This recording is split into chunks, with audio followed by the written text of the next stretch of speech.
In Brazil, Ana and Paulo are exploring the Amazon rainforest. Ana wants to keep going, but Paulo thinks the jungle doesn't want them there and they should leave. Suddenly they hear something moving on the roof of their van and Paulo gets his gun ready. However, when Ana moves the curtains, they discover it's just a monkey. Then Ana announces she's continuing alone and leaves on her bike. Two mysterious men see her and rush to their boat to follow her. However, something hits the bottom of the boat and causes one of the men to fall into the water. Suddenly an anaconda appears and wraps its body around the man. His friend tries to help him, but the anaconda is too strong and takes him away. In California, videographer Doug is telling a story about a monster emerging from the sewers in an average town. He's interrupted by his clients, who remind him that they only want a normal video for their wedding. Doug has to hide the awful feelings of his dreams dying. Meanwhile, background actor Griff tries to put his own spin on the few lines he has for a short scene. However, the director scolds him and makes him keep things simple. Later, Griff walks outside the studio and sees a poster from the 1997 movie Anaconda. At that moment he gets a message from his best friend Doug, who congratulates him on getting a gig and wonders when he'll visit their hometown. At the end of the workday, Doug's boss scolds him for trying to pitch a horror film to their clients and reminds him they're a party service.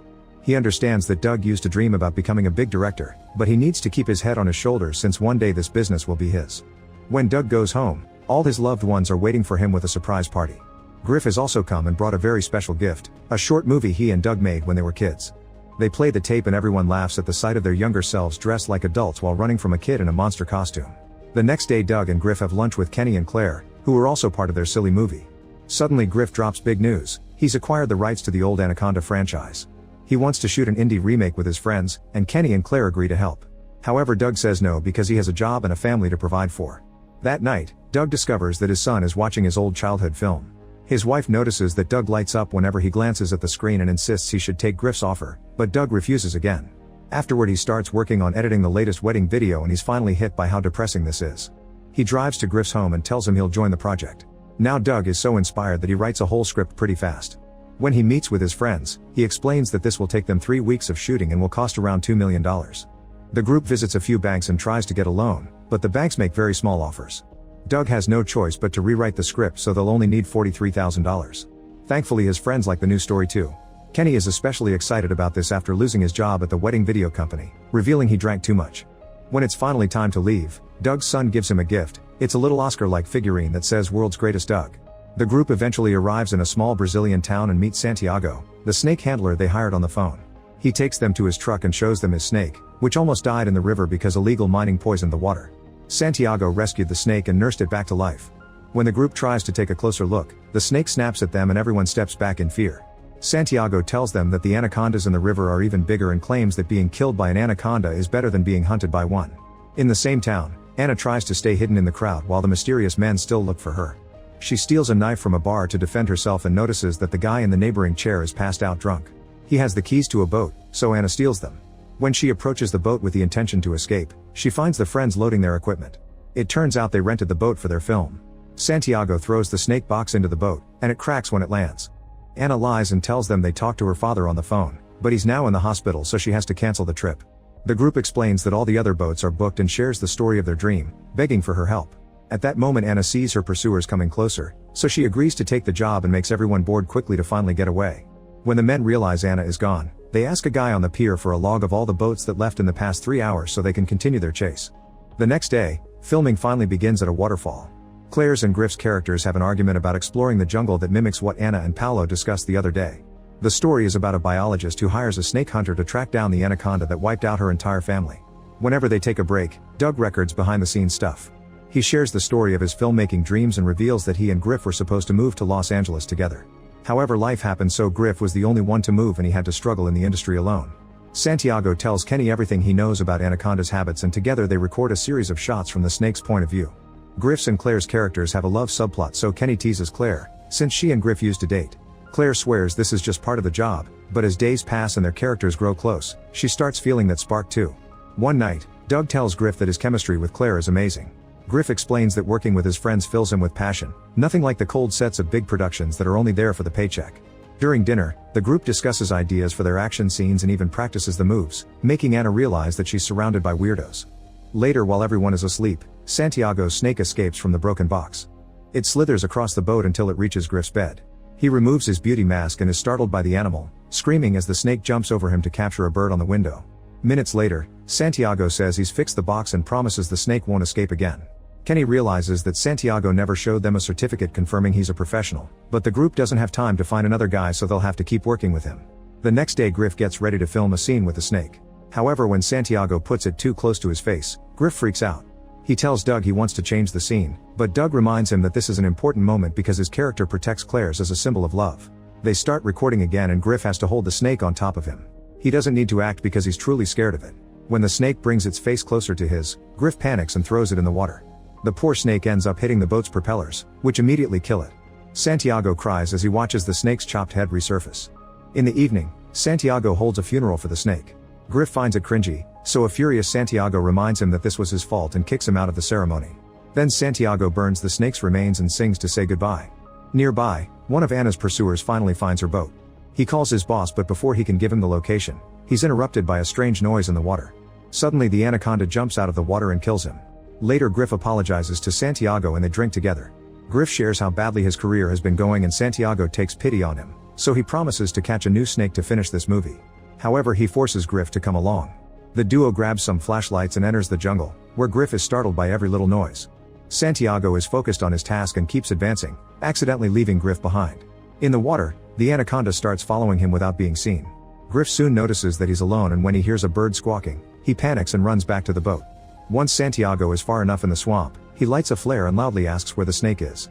Suddenly the anaconda wraps its body around him and kills him.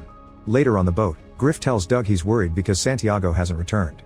Doug reminds him that Santiago is a professional and he'll probably be back in the morning. In the meantime, Kenny steals Santiago's medicine to mix it with alcohol. A few hours later, Griff's friends realize he's right to be worried, so they all leave the boat to go looking for Santiago. Then one of Anna's pursuers gets on the boat and finds it empty, so he sends his men to the jungle. Meanwhile, Kenny claims he's guiding his friends through the jungle, but he's actually very lost. Doug is surprised to see a camper van among the bushes and the group takes a look inside, but it's empty. Suddenly they hear a noise and the friends are terrified to watch Santiago's body being thrown against the van. After the body falls on the ground, the anaconda's head appears at the window and the group freezes in fear. The only one to react is Anna, who tells them that they need to escape. Griff rushes to the driver's seat and tries to start the van to no avail. Kenny explains these kinds of vehicles have split-charge batteries known for popping off. He knows how to fix it, but he can't rely on his eyes because of his current mental state. Doug yells at him for consuming on the job again before he volunteers to fix it himself.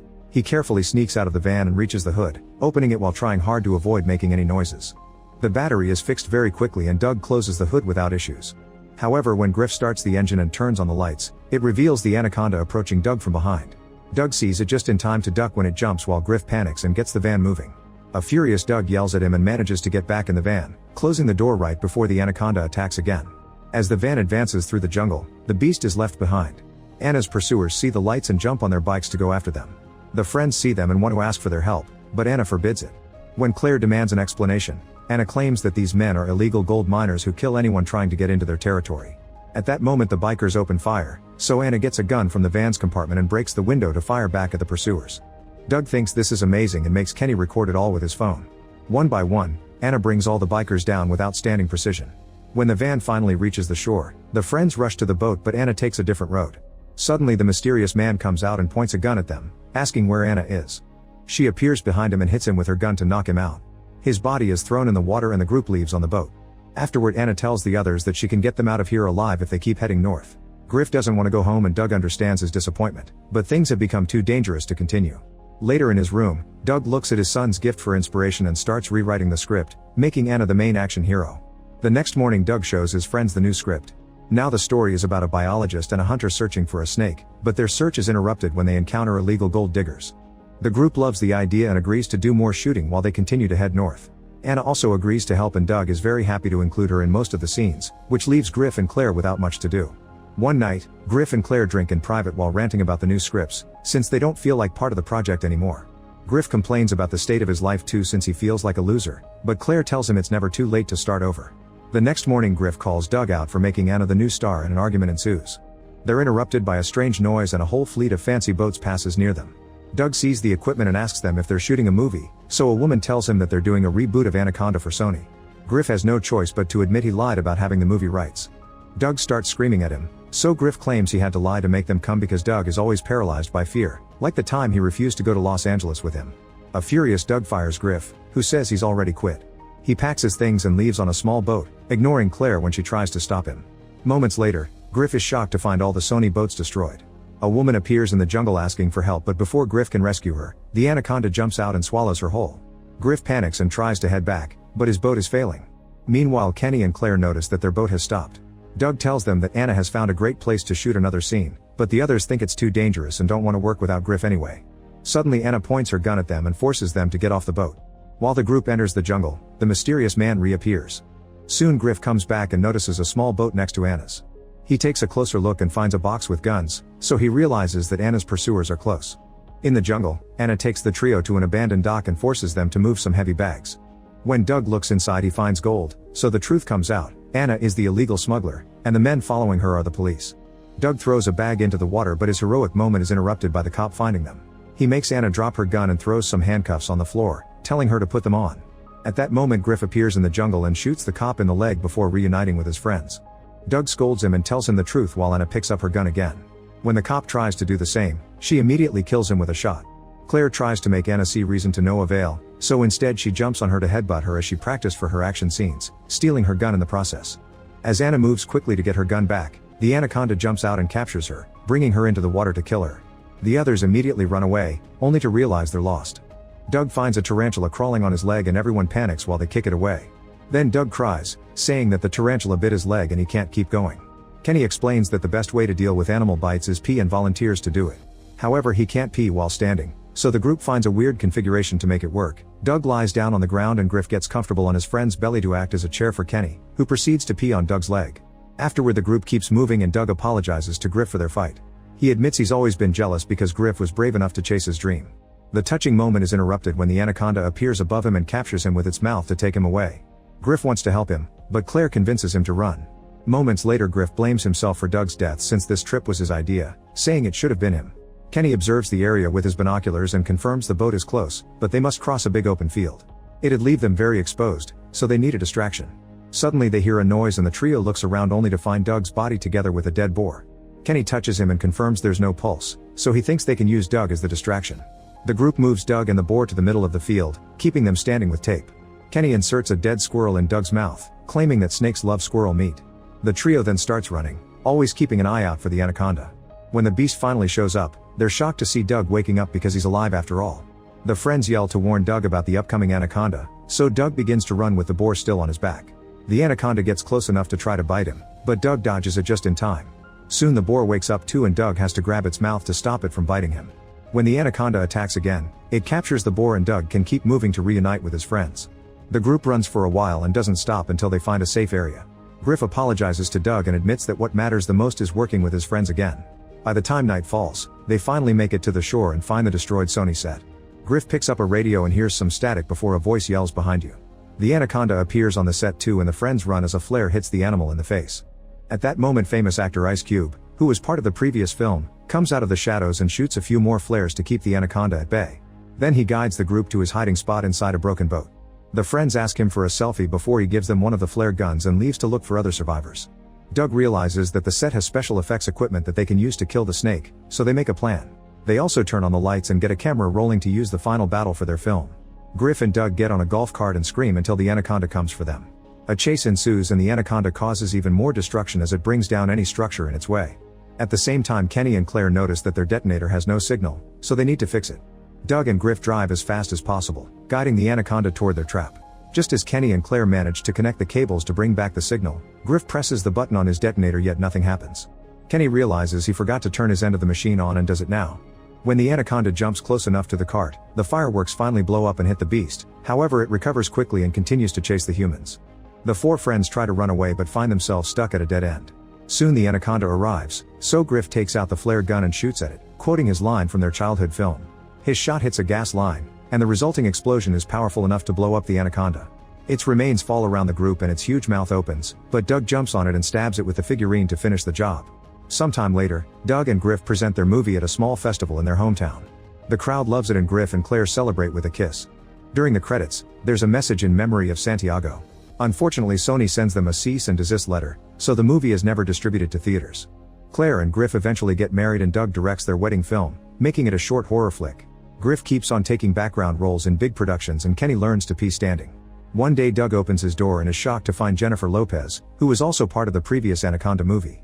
She watched Doug's reboot and loved it, so she wants him to direct the official production. Doug passes out from excitement. In the jungle, Santiago wakes up alive. Like, comment, share, and subscribe. Thanks for watching. See you on my next video.